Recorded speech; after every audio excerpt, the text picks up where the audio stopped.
Namaste friends, welcome to this fourth video in the GDP issues series. Till last video, we have understood there are a lot of issues with GDP as a measure of success and well-being. Let us understand what do we require then. Any good measure of how well we are doing must also take account of sustainability. Just as a firm needs to measure the depreciation of its capital, so too our national accounts need to reflect the depletion of natural resources and the degradation of our environment. Instead of just money, we should be able to measure wealth, and there is a difference between the two. Now, at this point, we are very clear that economic indicators measure economic well being. Money is the only measure of well being recognized by conventional economies. The price of something is a measure of its value. When countries join the United Nations, they have to subscribe to the system of national accounts. These accounts are used to measure the GDP, which ignores social and environmental cost of growth. GDP does not measure health, infant mortality, morbidity, suicide rate, crime, poverty, environmental health, or decay and destruction of natural environment, infrastructures such as highways and bridges, family breakdown, loss of leisure time, cost of commuting to work, lack of civility in communities, lack of concern for future generation, income gap in terms of men, women, poor or wealthy, etc.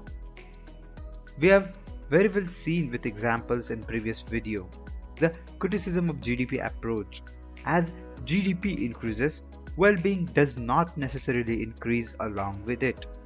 We cannot assume that things are getting better or improved life conditions just because more money is spent. So, what are the options?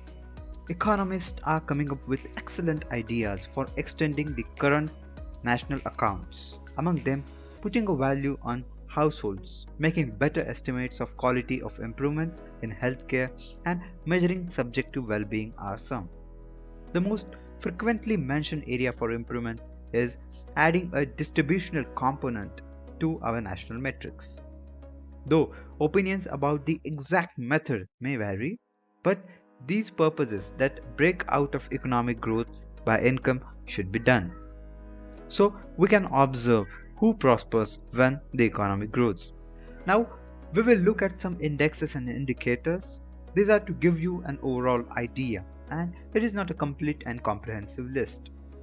First, Fordham Index of Social Health, or FISH.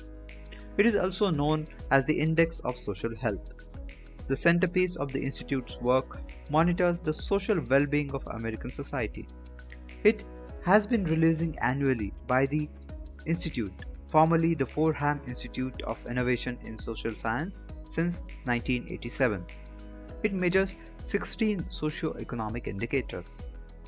Among them are infant mortality, child abuse, child poverty, teen suicide, drug abuse, high school dropouts, average weekly earnings, unemployment, health insurance coverage, poverty among elderly, health insurance for elderly, highway deaths due to alcohol, homicides, food stamp distribution, housing, and income inequality. You can see the Index of Social Health of USA from 1970 to 2011. The data is taken from the Institute for Innovation in Social Policy. Second, Genuine Progress Indicator (GPI) attempts to shift prevailing definition of progress from economic growth to people's sense of quality of their lives. The GPI assigns value to the life-sustaining functions of households, communities, and natural environment, so that the destruction of these and their replacement with commoditized substitutes no longer appears as growth and gain. GPI accounts for unpaid work such as housework, parenting and caregiving, crime, family breakdown, household work, volunteer work, income distribution, resource depletion, pollution, defense expenditure, and such many more factors. GPI does not yet measure human capital, social infrastructure, or cohesion, genetic gene pool diversity, workplace environment, underground economy, or lifestyle-induced diseases. Third is United Nations Human Development Index (UNHDI) or popularly known as HDI Human Development Index. The HDI is based on the assumption that economic growth or development does not necessarily equate to human development or increased well-being. The index measures the impact of growth or lack thereof on people rather than on the economy. It was developed by the United Nations Development Programme or UNDP. The rating can range from 1, that is the highest rating, to 0, that is the lowest rating. A high rating is above 0.89. The HDI measures health, education and income, life expectancy, access to education and adult literacy, years of schooling, equitable distribution of income, GDP per person, or we can also say gauges command over resources, is adjusted to reflect the purchasing power parity or popularly known as PPP, achievements in health and gender equity. You can see how Human Development Index is derived from this image. Fourth is Gross Sustainable Development Product or GSDP. It measures the cost of growth and development, and it's developed by Global Community Assessment Center and the Society for World Sustainable Development. It is defined as the total value of production within a region over time and is measured using market prices for goods and services transactions in the economy. It is designed to replace the GDP. GSDP measures economic impact of environment and health degradation or improvement, resource depletion, depreciation or appreciation, or finding new resources. Third, impact of people activity on environment. Impact of people's activity on availability of resources. Its impact on economic development. The quality of environment, people, resources, and development. Impact of changes in these on national income and wealth. Impact of global concerns on the economy and welfare. Impact of global concerns on the economy, welfare, quality of life and economic development of future generations. Expenditure on pollution, health, floods, car accidents, etc. The resource stocks and productive capabilities of exploited people and ecosystems. The impact of economic growth on biological diversity. Impact of social cost, health cost and future generations and the nation's income. Fifth is Gross Environmental Sustainable Development Index or GESDI.